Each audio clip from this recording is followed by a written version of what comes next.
اللہ اللہ اللہ اللہ اللہ۔ السلام علیکم ورحمۃ اللہ وبرکاتہ۔ وعلیکم السلام ورحمۃ اللہ وبرکاتہ۔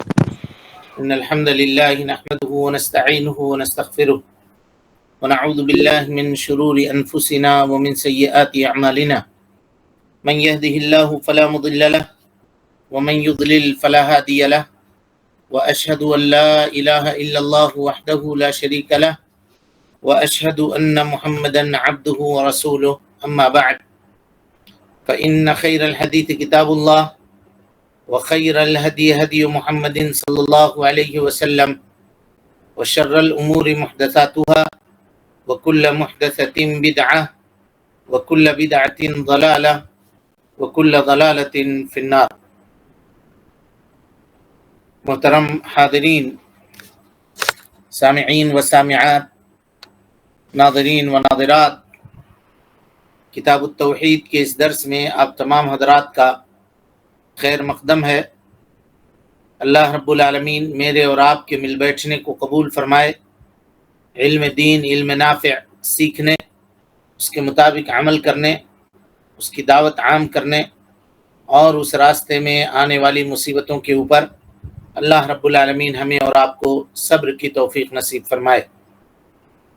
محترم حاضرین و سامعین کرام، کل کے درس میں ریاکاری کے سلسلے میں آپ کے سامنے گفتگو چل رہی تھی۔ باب ما جاء فی الریا، اس باب کے مقدمے میں ہم لوگ تھے۔ ریا کی لغوی اور اصطلاحی تعریف میں بھی شرعی تعریف ریا کی کیا ہے کہ عبادت کو لوگوں کے سامنے ان کے تعریف کی غرض سے، تاکہ لوگ اس کو دیکھ کر کے تعریف کریں، اس وجہ سے دکھا کر کے انجام دینا، یہ ریاکاری ہے۔ اور ہم نے کہا تھا کہ اگر کوئی آدمی عادتوں میں سے کسی عادت کا اظہار لوگوں کے سامنے کرتا ہے تو وہ ریاکاری میں شرعی طور پر شمار نہیں کیا جائے گا۔ اب اس کے بعد ہم نے کہا تھا کہ ریا دو طرح سے ہے، ایک تو فعل کے ذریعے سے، دوسرا قول کے ذریعے سے۔ ریا اگر فعل کے ذریعے سے ہو تو اس کو کہا جاتا ہے ریا، اور اگر قول کے ذریعے سے ہو تو اس کو کہا جاتا ہے تسمیع ہے نا، اس کو کیا کہا جاتا ہے؟ تسمیع۔ اگر فعل میں ہو تو اس کو کہا جاتا ہے تسمیع۔ اور ہم نے یہ کہا تھا کہ تسمیع کی تقریباً 4 اقسام ہیں، یا اس کی کئی ایک صورتیں ہیں۔ ان صورتوں کا ہم تذکرہ آج کے درس میں آپ کے سامنے کریں گے۔ کل ہماری بات آ کر کے یہیں پہ رک گئی تھی۔ اس کی 4 صورتیں ہیں، 4 شکلیں ہیں، اس کی تسمیع کی 4 شکلیں ہیں۔ پہلی صورت، آدمی اپنے عمل صالح کو لوگوں کے سامنے بیان کرے، اور عمل کے درمیان، غور سے سمجھیے گا، عمل کے درمیان اس کا قصد یہ ہو کہ لوگ اس کی تعریف بیان کریں۔ اس کی مثال دیکھیے۔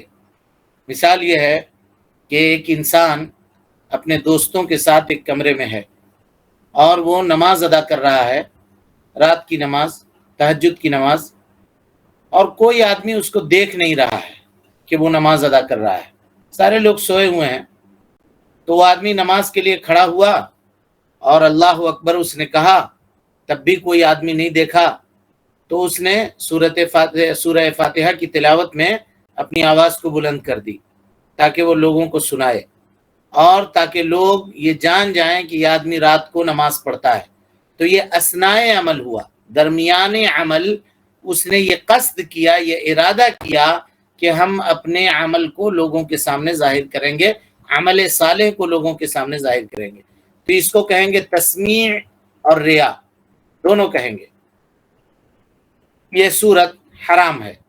دوسری صورت دیکھیے کہ آدمی عمل کے بعد لوگوں کے سامنے بیان کرے، لیکن عمل کے درمیان وہ معاملہ اس کو بیان کرنا مقصود ہو، درمیان اس کی، یعنی عمل سے اس کا مقصود یہی تھا کہ ہم اس عمل کو کر کے لوگوں کے سامنے بیان کریں گے، اس کی مثال دیکھیے، کہا ہے کہ انسان رات کو نماز ادا کرتا ہے، تہجد کی نماز مثال کے طور پر، اور کسی نے اس کو نہیں دیکھا کہ وہ نماز پڑھ رہا ہے، لیکن وہ نماز پڑھتا ہے۔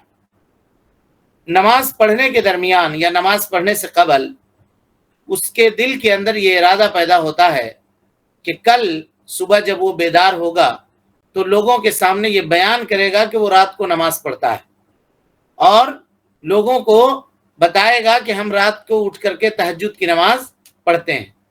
اس نے عمل کے درمیان میں اس کا قصد کیا، اس کا ارادہ کیا، یا عمل کی ابتدا میں اس کا ارادہ کیا، اور جب صبح ہوئی لوگوں کے ساتھ فجر کی نماز ادا کیا، اور اس کے بعد اس نے لوگوں کے سامنے بیان کیا، کہا کہ قیام اللیل ان دنوں گرمی کے موسم میں رات چونکہ بہت چھوٹی ہوتی ہے تو بڑا صعب ہے، بہت سخت ہے نا۔ کل رات کو میں تہجد پڑھ رہا تھا، اس کے بعد سو گیا تو فجر کی نماز کے لیے آنکھیں نہیں کھل رہی تھی، بڑی مشکل سے جگا، ایسے کہہ کے لوگوں کے سامنے بیان کر رہا ہے۔ مقصود یہ ہے تاکہ وہ لوگوں کو یہ خبر دے کہ وہ رات کو اٹھ کر کے نماز پڑھتا ہے، تو اس طرح کی تسمیہ کرنا یا ریاکاری کے اندر داخل ہے، اور یہ بھی حرام ہے، اور یہ عمل کو کیا کرتا ہے جی؟ باطل کر دیتا ہے، اس کا عمل باطل ہو جائے گا۔ تیسری صورت یہ ہے کہ آدمی اپنے عمل کو لوگوں کے سامنے بیان کرے، لیکن عمل کے درمیان میں اور عمل سے پہلے اس کا قصد اور اس کا ارادہ نہیں ہو۔ عمل اپنے وقت پر اپنے شروط کے ساتھ واقع ہو گیا ہو، عمل کے واقع ہونے کے بعد اس کے دل کے اندر یہ خیال آیا کہ وہ لوگوں کے سامنے بیان کرے۔ مثال کے طور پہ ایک آدمی نماز پڑھا، وہی تہجد کی نماز والی مثال لے لیجئے، اس نے نماز پڑھا، کوئی اس کو نہیں دیکھا، اور نماز بھی اس نے صرف اللہ رب العالمین کی رضامندی کے لیے پڑھی، اور کوئی ارادہ نہیں تھا کہ ہم کسی کو بتائیں گے، کسی کو کہیں گے، کسی کو سنائیں گے، کسی سے تعریف حاصل کریں گے، یہ سب کوئی یہ نہیں تھا۔ صبح فجر کی نماز پڑھتا ہے، اپنے ساتھیوں کے ساتھ بیٹھتا ہے، شیطان اس کے پاس آتا ہے اور اس کو کہتا ہے کہ ان لوگوں کو بتاؤ کہ تم فجر کی نماز سے پہلے تہجد پڑھتے ہو، تاکہ یہ لوگ تمہاری قدر کریں، تاکہ لوگوں کے درمیان عزت کی نگاہ سے تم دیکھے جاؤ، تاکہ لوگ کہیں کہ دیکھو فلاں آدمی کتنا متقی ہے، کہ فلاں آدمی کتنا پرہیزگار ہے، اور وہ کیا کرتا ہے؟ اپنے عمل کو لوگوں کے سامنے بیان کر دیتا ہے۔ تو اس سے کیا ہوا؟ اس کا عمل تو درست ہو جائے گا، کیونکہ عمل اپنے وقت میں اپنے شرط کے ساتھ صحیح واقع ہوا، لیکن اس کا یہ بیان کرنا یہ حرام ہوگا، اور اس سے وہ آدمی گنہگار ہوگا، لیکن اس کا عمل خراب نہیں ہوگا، کیونکہ عمل اپنے وقت کے اوپر مکمل ہو گیا اور اپنے شروط کے ساتھ مکمل ہوا، اور اس کے اندر کوئی خرابی واقع نہیں ہوئی، لہذا عمل میں کوئی بربادی اور کوئی خرابی واقع نہیں ہوگی۔ چوتھی صورت اس کی دیکھیے کہ آدمی اپنے عمل کو لوگوں کے سامنے بیان کرے، لیکن جائز وجوہات کی بنیاد پر، تعریف مطلوب نہیں ہو۔ یہ تینوں صورتیں جو اوپر آپ کے سامنے بیان ہوئی، یہ تینوں کے تینوں صورتیں حرام تھی، کیونکہ اس میں انسان نے اپنے عمل کو بیان کر کے یہ ارادہ کیا تھا کہ لوگ میری تعریف کریں۔ لیکن یہ چوتھی قسم یہ ہے کہ آدمی عمل کو لوگوں کے سامنے بیان تو کر رہا ہے، لیکن اس لیے بیان نہیں کر رہا ہے کہ لوگ اس کی تعریف کریں، بلکہ اس لیے بیان کر رہا ہے کہ لوگ اس کو سن کر کے خود عمل کریں۔ مثال کے طور پہ ایک آدمی ہے جس کو اللہ نے مال سے نوازا ہے، دولت عطا کی ہے، اور وہ آدمی صدقہ و خیرات کرتا ہے اللہ رب العالمین کے راستے میں، اور لیکن اس کی دوستی چند ایسے مالداروں سے ہے جو بخیل ہیں، جو مال کو خرچ کرنے میں بخالت سے کام لیتے ہیں۔ تو ان کے سامنے وہ بیٹھ کر کے اگر یہ بیان کرے کہ بھائی اللہ کا فضل اور اس کا توفیق ہے ہمارے اوپر کہ میں نے فلاں فلاں صدقہ اور خیرات کا کام کیا، اللہ کے فضل و کرم سے ہم کو بہت سکون حاصل ہوا، اور ہمارے مال کے اندر ہم دیکھ رہے ہیں کہ اضافہ ہوا، ہمارے مال کے اندر اضافہ ہوا، تو یہ شکل ریاکاری میں آئے گی جی؟ نہیں آئے گی۔ کیوں؟ اس نے قصد نہیں کیا۔ ہاں، اس لیے کہ اس کا قصد مشروع ہے، وہ تعریف کا قصد نہیں کر رہا ہے، تشجیع کرنا چاہتا ہے، اس کے ساتھ جو لوگ بیٹھے ہوئے ہیں ان کو بھی دعوت دینا چاہتا ہے، عمل صالح کی طرف لوگوں کو راغب کرنا چاہتا ہے، لوگوں کو بلانا چاہتا ہے، اس لیے وہ ایسا کر رہا ہے۔ اور کل بھی یہ بات آپ کے سامنے گزر چکی ہے کہ کوئی آدمی ایسا ہے جس کو لوگ فالو کرتے ہیں، ہے نا، جیسے استاذ ہے، اس کے شاگرد اس کو فالو کرتے ہیں.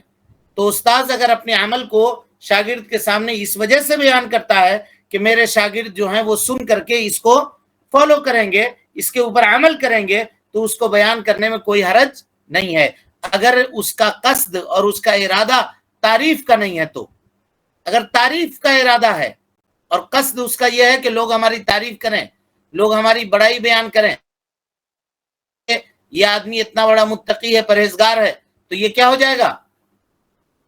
یہ عمل ریاکاری آ جائے گا، اور وہ عمل کیا ہوگا؟ ضائع اور برباد ہو جائے گا، اور وہ آدمی گنہگار ہوگا، وہ آدمی گنہگار ہوگا. اچھا، تو یہ چوتھی شکل جو آپ کے سامنے بیان ہوئی، یہ کیا ہے؟ مشروع ہے. اسی طرح سے ایک مالدار آدمی، اس کے بارے میں شیخ ابن باز رحمۃ اللہ علیہ کے سوانے میں لوگوں نے لکھا ہے کہ ایک مالدار آدمی تھا ریاض کا. اس نے یہ بیان کیا کہ جب بھی کبھی شیخ ابن باز رحمۃ اللہ علیہ نے مجھ سے کوئی مبلغ اگر طلب کیا، یعنی کوئی مال مانگا، شیخ ابن باز رحمۃ اللہ علیہ مفتی دیار تھے، اس وقت سعودی عرب کے مفتی تھے، مفتی اعظم. تو لوگ بڑی عزت و تکریم کیا کرتے تھے شیخ ابن باز رحمۃ اللہ علیہ کی. تو کسی بھی مالدار کو اگر فون کر دیتے اور کہہ دیتے کہ فلاں رقم کی ضرورت ہے، وہ رقم لے کر کے فلاں جگہ پہ آ جاؤ، تو رات کے اگر 12 بھی بج رہا ہوتا تو وہ آدمی وہ پیسہ لے کر کے وہاں آ جاتا. اللہ تعالیٰ نے اتنی عزت شیخ ابن باز رحمۃ اللہ علیہ کو دی تھی. تو ویسی ایک مالدار آدمی بیان کرتا ہے کہ شیخ نے مجھ سے جب بھی جتنی رقم طلب کی، میں وہ مال لے جا کر کے شیخ کو دے دیتا تھا، اور جب بھی میں مال شیخ کو دیتا تھا، اللہ رب العالمین اس کو 4 گنا کر کے ہم کو لوٹاتا تھا. یعنی میرے بزنس میں، میری تجارت میں 4 گنا فائدہ ہوتا تھا. اگر 1 ریال دیتا تھا تو 4 ریال مجھ کو ملتا تھا. سمجھ رہے ہیں؟ تو اس طرح کی تشجیع کے لیے، حوصلہ افزائی کے لیے، اور لوگوں کو نیکی اور بھلائی کے اوپر ابھارنے کے لیے اگر آدمی اپنے عمل کو لوگوں کے سامنے بیان کرے تو یہ ریاکاری کے اندر نہیں آئے گا، بشرطے کہ اس کی نیت درست ہو، اس کی نیت بہتر ہو، اور کبھی اس کے نیت کے اندر یہ خیال نہ آئے کہ لوگ اس سے ہماری تعریف کریں، لوگ اس سے ہماری بڑائی بیان کریں. تو اس کے اوپر اگر کچھ لوگ عمل کرتے ہیں اس کی یہ بات سن کر کے، تو اللہ رب العالمین ان لوگوں کے عمل کے اوپر بھی اس کو ثواب عطا کرے گا. ریا اور سمعہ جی، یہ اعمال قبیحہ، یعنی نہایت قبیح اور نہایت برے اعمال میں سے ہیں. اللہ کے نبی جناب محمد رسول اللہ صلی اللہ علیہ وسلم نے ریاکاروں کے برے انجام کی خبر دی ہے. آپ صلی اللہ علیہ وسلم نے فرمایا، ان اول الناس یقضى، حدیث سنیے نبی صلی اللہ علیہ وسلم کی، کہا کہ قیامت کے دن سب سے پہلے جس آدمی کا فیصلہ کیا جائے گا، رجل استشہد، وہ آدمی ہوگا جو اللہ رب العالمین کے راستے میں شہید ہوا ہوگا. یعنی لوگوں کو دکھاوے کے لیے لڑائی میں شریک ہوا ہوگا، اور معرکہ میں اس کی شہادت ہوئی ہوگی، اور لوگ اس کو شہید گمان کر رہے ہوں گے، شہید سمجھ رہے ہوں گے. جب وہ قیامت کے دن آیا جائے گا تو اللہ رب العالمین جو نعمتیں اس کے اوپر دنیا میں کیا ہوگا، ان نعمتوں کو بیان کرے گا، ان نعمتوں کا اقرار کرے گا، کہے گا اللہ رب العالمین کہ میں نے تم کو یہ دیا تھا، یہ دیا تھا، یہ دیا تھا، طاقت دی تھی، قوت دی تھی، جوانی دی تھی، عقل مندی دی تھی، مال دیا تھا. اللہ تعالیٰ یہ کہے گا اس سے، وہ اس کو قبول کرے گا. اللہ رب العالمین پوچھے گا، اس سے سوال کرے گا، ما علمت فیہا، ما عملت فیہا، تم نے اس میں کیا عمل کیا، تم نے کیا عمل کیا. قال، تو وہ کہے گا، قاتلت فیک، اے اللہ رب العالمین میں نے تیرے راستے میں جہاد کی، قتال کی، حتی استشہد، یہاں تک کہ میں شہید ہو گیا. اللہ رب العالمین کہے گا، کذبت، تو جھوٹا ہے، ولکنک قاتلت، لیکن تم نے اس وجہ سے قتال کیا، معرکے میں شرکت تم نے اس وجہ سے کی، لیقال جری، تاکہ تم کو جری کہا جائے، بہادر کہا جائے. وقد قیل، اور دنیا کے اندر یہ بات کہی جا چکی، لوگ تمہاری تعریف کر چکے، تم بہادر کہے جا چکے. ثم امر به فسحب على وجهه حتى القي في النار، پھر اللہ رب العالمین فرشتوں کو حکم دے گا، اس کو چہرے کے بل گھسیٹتے ہوئے جہنم میں ڈال دیا جائے گا. اس شخص کو والعیاذ باللہ۔ اللہ رب العالمین ہماری اور آپ کی حفاظت فرمائے۔ یہ پہلا شخص ہوگا جی، 3 لوگوں میں یہ پہلا شخص ہوگا جس کو اللہ رب العالمین نے قوت دی ہوگی، شجاعت دی ہوگی، بہادری عطا کی ہوگی، اور وہ اللہ رب العالمین کے راستے میں قتال کرنے والا بھی ہوگا، لیکن لوگوں کو دکھلاوے کے لیے وہ قتال کر رہا ہوگا۔ اس لیے قتال کر رہا ہوگا کہ لوگ اس کو جری کہیں، بہادر کہیں، پہلوان کہیں۔ اللہ رب العالمین کی نعمتوں کا اقرار بھی کر لے گا۔ اب اس کے بعد اللہ تعالیٰ اس سے کیا پوچھے گا؟ ما عملت فیہا، تم نے کیا عمل کیا اس میں؟ غور کیجئے گا، یہ سوال اتنا بھاری سوال ہے کہ سلف اس سوال سے بہت زیادہ ڈرا کرتے تھے۔ علم کا حاصل کر لینا یہ کمال نہیں ہے جی، کمال یہ ہے کہ علم کے اوپر آدمی عمل کرے، علم کے مطابق آدمی زندگی گزارے۔ علم ہے لیکن علم کے مطابق اگر عمل نہیں ہے تو انسان کا وہ علم اس کے اوپر وبال ہے، انسان کا وہ علم اس کے اوپر نعمت نہیں ہے بلکہ وبال ہے۔ اور اللہ کے نبی جناب محمد رسول اللہ صلی اللہ علیہ وسلم یہ دعا کرتے تھے، اللہم انی اعوذ بک من علم لا ينفع، اے اللہ رب العالمین میں ایسے علم سے میں تجھ سے پناہ چاہتا ہوں جو علم نفع بخش نہ ہو۔ نفع بخش علم کب ہوتا ہے؟ جب آدمی اس کے اوپر عمل کرے۔ کتابوں کا کتاب آدمی پڑھ لیتا ہے، بوجھ پہ بوجھ لاد لیتا ہے، ڈگریاں پہ ڈگریاں چڑھا لیتا ہے، لیکن عمل کے میدان میں جب اترے تو عمل کے میدان میں زیرو ہوتا ہے۔ اس معاملے میں سب لوگ پریشان ہیں، اس معاملے میں سب ایک حمام میں سارے کے سارے لوگ ویسے ہی ہیں۔ چنانچہ ہر آدمی کو چاہیے کہ وہ اپنے علم کے مطابق عمل کرنے کی بھی کوشش کرے، ورنہ کل قیامت کے دن اس کا وہ علم اس کے لیے کیا ہوگا؟ وبال جان ہو جائے گا۔ اس کی بخشش اور مغفرت ہونے کے بجائے وہ علم اس کے لیے وبال جان ثابت ہوگا۔ اب اس کے بعد دوسرا شخص ہوگا جی، وَرَجُلٌ تعلم العلم وعلمہ، دوسرا آدمی جس نے علم کو سیکھا ہوگا اور لوگوں کو سکھاتا ہوگا۔ وقرأ القرآن، قرآن مجید کا قاری ہوگا، تلاوت کرتا ہوگا۔ غور کیجئے، قرآن مجید کا قاری ایک حرف پڑھ کر کے 10 نیکی کماتا ہوگا، باوجود اس کے فوتی بہی، اللہ رب العالمین کے پاس لایا جائے گا۔ فعرفہ نعمہ، اللہ رب العالمین اپنے نعمتوں کا اس کے سامنے اظہار کرے گا، کہے گا یہ دیا تھا میں نے تم کو، یہ دیا تھا میں نے تم کو، قرآن حفظ کرنے کی توفیق دی تھی، تم نے علم سیکھا تھا، میں نے تجھ کو علم سکھایا تھا، یہ سب اللہ تعالیٰ بیان کرے گا۔ فعرفہ، وہ کہے گا ہاں یا رب تم نے یہ ساری چیزیں ہم کو دی تھی۔ پھر اللہ پوچھے گا ما عملت فیہا، کیا عمل کیا تم نے اس میں؟ تو کہے گا تعلمت العلم، اے اللہ رب العالمین میں نے علم سیکھا تھا، وعلمتہ، اور اس کے مطابق میں نے عمل کیا، وقرأت فیک القرآن، میں نے قرآن مجید کی تلاوت کی، اب پڑھ کر کے لوگوں کو سنایا، اور لوگوں کے سامنے قرآن مجید پڑھا کرتا تھا، لوگوں کے سامنے قرآن مجید کی آیتوں کی تشریح کیا کرتا تھا۔ قال کذبت، تو اللہ رب العالمین کہے گا اس سے کہ تو جھوٹا ہے، ولکنک تعلمت، لیکن تم نے اس لیے علم سیکھا تھا، قرآن مجید کی تعلیم تم نے اس لیے حاصل کی تھی، لیقال عالم، تاکہ تم کو کہا جائے عالم ہے یہ، حافظ ہے یہ، قاری ہے یہ، بہت اچھا پڑھتا ہے یہ کہا جائے۔ تم نے قرآن مجید کی تلاوت اس لیے کی تھی تاکہ تم کو قاری کہا جائے۔ وقد قیل، دنیا میں یہ بات کہی جا چکی، ثم امر بہ، پھر فرشتوں کو اللہ رب العالمین حکم دے گا، فسحب علی وجہہ حتی القی فی النار، اس کے چہرے کے بل اس کو گھسیٹ کر کے اس کو جہنم میں ڈال دیا جائے گا۔ یہ حدیث جی اہل علم کے اوپر اور اہل عمل کے اوپر اتنی بھاری ہے کہ کوئی آدمی اگر اس حدیث کے صحیح معنی اور مطلب کو سمجھ جائے اور دل کے اندر اس کو اتار لے تو اس کی راتوں کی نیند چلی جائے گی۔ اتنی عظیم حدیث ہے، سو نہیں سکے گا وہ، چین و سکون اس کا چھن جائے گا دن و رات کا۔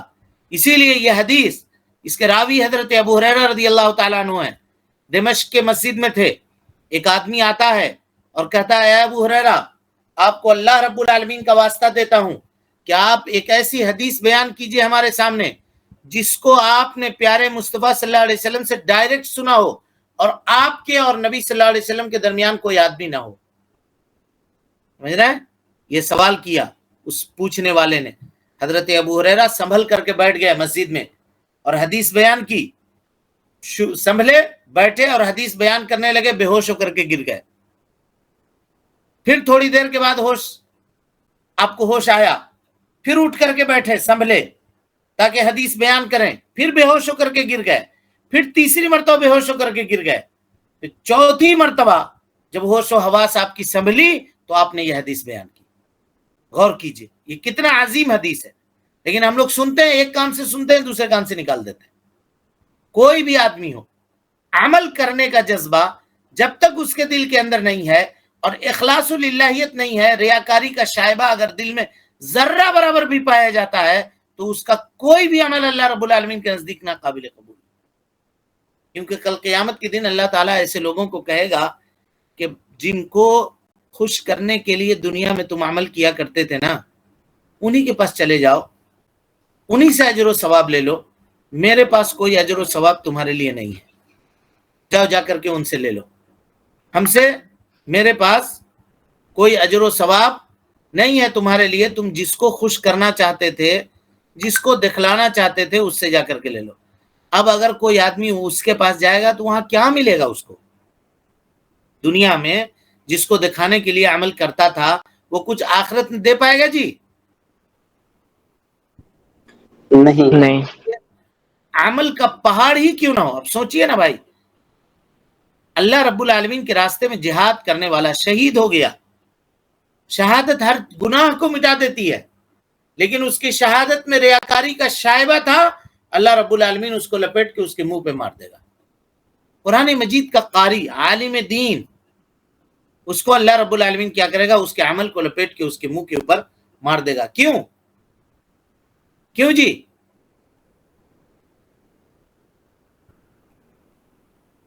بولیے. وہ دکھاوے کے لیے دکھاوے کے لیے، ریاکاری کے لیے. ریاکاری کی برائی اور ریاکاری کے فساد کو سمجھنے کے لیے اگر یہی ایک حدیث اگر آدمی سمجھ جائے تو پورا چیپٹر کا حق ادا ہو گیا. یعنی شرک، قصد اور ارادے میں جو شرک ہوتا ہے اس کی وضاحت اور اس کی قباحت کو جاننے کے لیے یہی ایک حدیث ابو ہریرہ یہ کافی ہے. اب اس کے بعد یہ دوسرا شخص ہوا جو قرآن مجید کا تلاوت کرنے والا تھا، اس سے بھی یہ سوال پوچھا جائے گا کہ تم نے اس کے اوپر کیا عمل کیا، اور اس کو جب وہ اللہ رب العالمین کہے گا کہ تو جھوٹا ہے، تو نے دنیا میں دکھانے کے لیے ایسا کیا تھا، تو اللہ تعالیٰ اس کو جہنم میں ڈال دے گا. تیسرا شخص وہ ہوگا جی کہ وہ آدمی جس کو اللہ رب العالمین نے مال و دولت سے نوازا ہوگا، طرح طرح کے مال اس کے پاس ہوں گے، بڑا مالدار ہوگا، اور اللہ رب العالمین کے پاس قیامت کے دن لایا جائے گا. فعرفہ نعمہ، اللہ رب العالمین اپنی نعمتوں کو گنائے گا. میں نے تم کو یہ دیا تھا، وہ دیا تھا، ایسی تجارت دی تھی، ایسا کاروبار دیا تھا، ایسی دکانداری تمہاری چلتی تھی، اتنا مال کماتے تھے تم. وہ کہے گا ہاں اللہ رب العالمین یہ ساری چیزیں تھیں. اللہ پوچھے گا ما عملت فیہا، تم نے کیا عمل کیا ہماری اس نعمتوں کے تعلق سے؟ وہ کہے گا ما ترکت من سبیل، اس کا جملہ دیکھیے، کہا کوئی راستہ میں نے نہیں چھوڑا ہے اللہ، تحب ان ينفق فیہا الا انفقت فیہا لک، لیکن اس راستے میں نے تیرے لیے مال خرچ کیا. یعنی جس راستے کے بارے میں پتا چلا کہ یہاں مال خرچ کرنا اللہ تعالیٰ کو پسند ہے، میں نے اس راستے میں مال کو خرچ کیا. تیرے دیے ہوئے مال کو دونوں ہاتھوں سے لٹایا، خوب دیا، محتاجوں کو، غریبوں کو، مسکینوں کو خوب بانٹا مال. اللہ تعالیٰ کہے گا کذبت، جھوٹا ہے تو، ولکنک فعلت، لیکن تم نے مال اس وجہ سے خرچ کیا تھا لیقال وہو جواد، تاکہ تم کو جواد کہا جائے، تم کو سخی کہا جائے، تم کو کہا جائے کہ دیکھو بہت فیاض آدمی ہے، ہریش چندر ہے، حاتم تائی ہے، سمجھ رہے ہیں؟ یہ کہا جائے، اس وجہ سے تم ایسا کر رہے تھے. وقد قیل، دنیا کے اندر یہ چیز کی جا چکی، لوگ تم کو کہہ چکے. ثم امر به فسحب على وجهه حتى القي في النار، پھر اللہ رب العالمین فرشتوں کو حکم دے گا کہ اس کو چہرے کے بل گھسیٹ کر کے اس کو جہنم میں ڈال دیں. یہ تیسرا شخص ہوگا. اب غور کیجئے جی، جس کو اللہ نے مال دیا ہوگا وہ بخیل بھی نہیں ہوگا، مال کو خرچ کرتا ہوگا، اللہ کے راستے میں لٹاتا ہوگا، غریبوں مسکینوں کو دیتا ہوگا، لیکن اس کے قصد میں، اس کے ارادے میں ریاکاری داخل ہوگی. اللہ تعالیٰ اس کی نعمتوں کا اقرار کرے گا، اللہ پوچھے گا کیا عمل کیا، وہ کہے گا کہ سب پورے راستے میں مال کو لٹایا، لیکن اس کے باوجود بھی وہ کہاں ڈالا جائے گا؟ جہنم میں ڈالا جائے گا۔ ریاکاری کتنی بری چیز ہے اور کتنا خراب عمل ہے، اس کا آپ اندازہ لگا سکتے ہیں اس حدیث سے۔ لہذا اس حدیث کو سننے کے بعد ریاکار کا جو انجام ہے اس کو جاننے کے بعد ایک مومن کو ریا سے خوف شدید رکھنا چاہیے اور خوب ڈرنا چاہیے، اور اللہ رب العالمین سے یہ توفیق طلب کرنی چاہیے کہ اللہ رب العالمین ہم سب کے دلوں کو تو اللہم طہر قلوبنا من الریا، اے اللہ رب العالمین ہم سب کے دلوں کو ریا سے پاک کر دے۔ اللہم طہر اعمالنا من الریا، اے اللہ رب العالمین ہم سب کے اعمال کو ریاکاری سے پاک و صاف کر دے۔ اسی طرح سے اللہ کے نبی جناب محمد رسول اللہ صلی اللہ علیہ وسلم نے فرمایا جی، صحیحین کی روایت ہے، بخاری اور مسلم کی، من سمع سمع اللہ بہ، جو آدمی سنانے کے لیے عمل کرے گا اس کا عمل اللہ رب العالمین سنائے گا، یعنی ضائع ہوگا، برباد ہوگا۔ اور جو آدمی دکھاوے کے لیے عمل کرے گا اللہ رب العالمین اس کے عمل کو ضائع اور برباد کر دے گا۔ جو آدمی دنیا میں اس وجہ سے عمل کرے گا تاکہ لوگ اس عمل کو سن کر کے اس کی تعریف کریں، تو اللہ رب العالمین قیامت کے دن اس کے عمل کو لوگوں کے سامنے بیان کرے گا تاکہ وہ کیا ہو؟ ذلیل و رسوا ہو، اس کی فضیحت ہو۔ قیامت کے دن لوگ اس کو دیکھیں کہ دیکھو کہ کیسا آدمی تھا، عمل کرتا تھا نیکی کا، لیکن کتنا حقیر اور ذلیل آدمی تھا کہ عمل لوگوں کے دکھلاوے کے لیے کرتا تھا۔ اس کو چاہیے تھا کہ اللہ کے لیے عمل کرے اور اللہ کی رضامندی کے لیے عمل کرے، تو ایسا وہ نہیں کرتا تھا۔ قیامت کے دن اللہ تعالیٰ اس کو حقیر بنا دے گا، اس کو ذلیل بنا دے گا، اور اس عظیم اجتماع میں اور اس بڑی بھیڑ کے اندر وہ آدمی ذلیل و رسوا ہوگا۔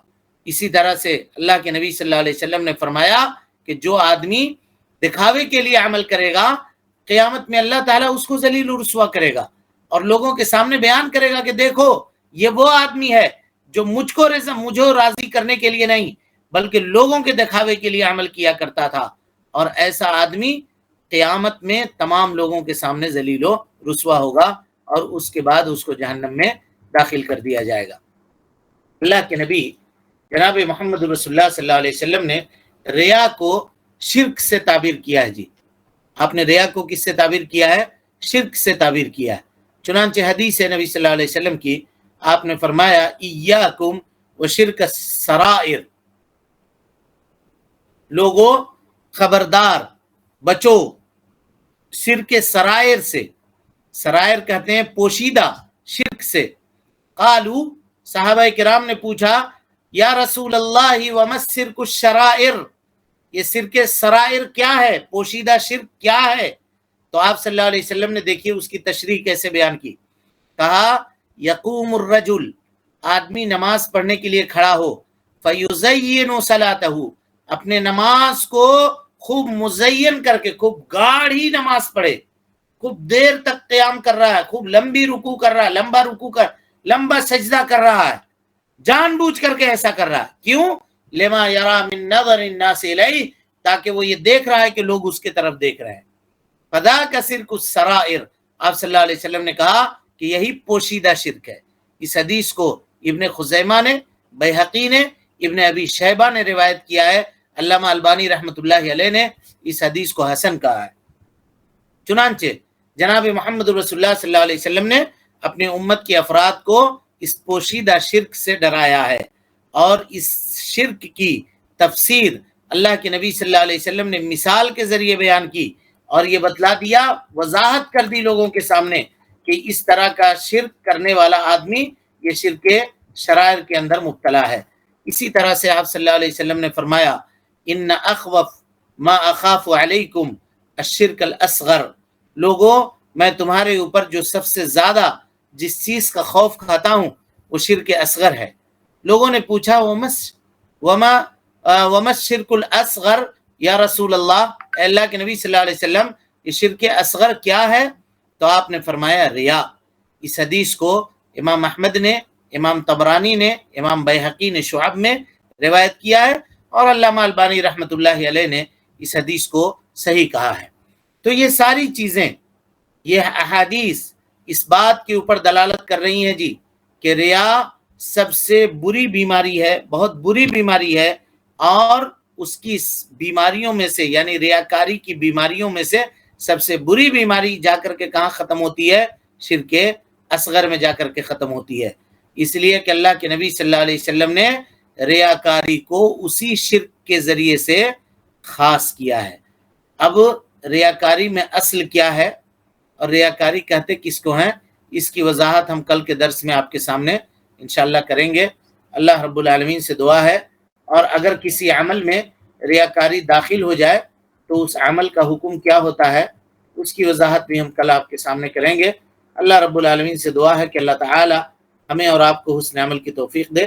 رب العالمین ہم سب کی اصلاح فرمائے، نیکیوں کو قبول کرے، سیئات سے درگزر فرمائے، جب تک زندہ رکھے، دین اسلام پہ زندہ رکھے، پہ اٹھائے۔ آمین واخر دعوانا عن الحمدللہ رب العالمین۔ کوئی سوال ہے کسی کے پاس؟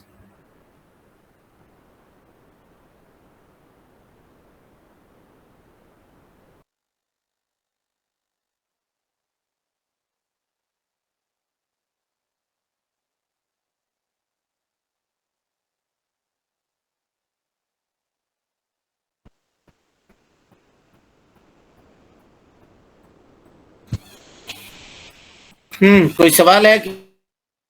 شیخ، عادت پر اگر کوئی ریاکاری کرے تو اس پر کوئی وعید ہے کیا؟ نہیں، کوئی وعید نہیں۔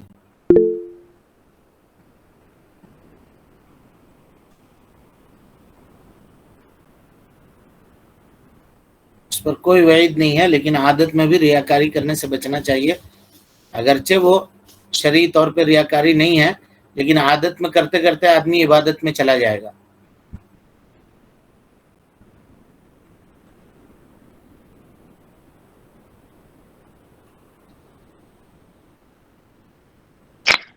کسی کا سوال ہے؟ اگر کوئی دیکھنے کے لیے عمل نہ، دکھانے کے لیے عمل نہ کرے اور پھر بھی لوگوں کو دکھ جائے تو کیا گناہ ہوگا؟ تب نہیں ہوگا اگر اس کا قصد نہیں ہے، اس کا ارادہ نہیں ہے۔ ہمارا ارادہ ہونا چاہیے۔ اگر ہمارا عمل لوگوں کو دکھ جائے تو کوئی حرج نہیں ہے، لیکن ہم اگر ارادہ کر کے دکھائیں لوگوں کو تب ہے۔ سمجھ رہے ہیں؟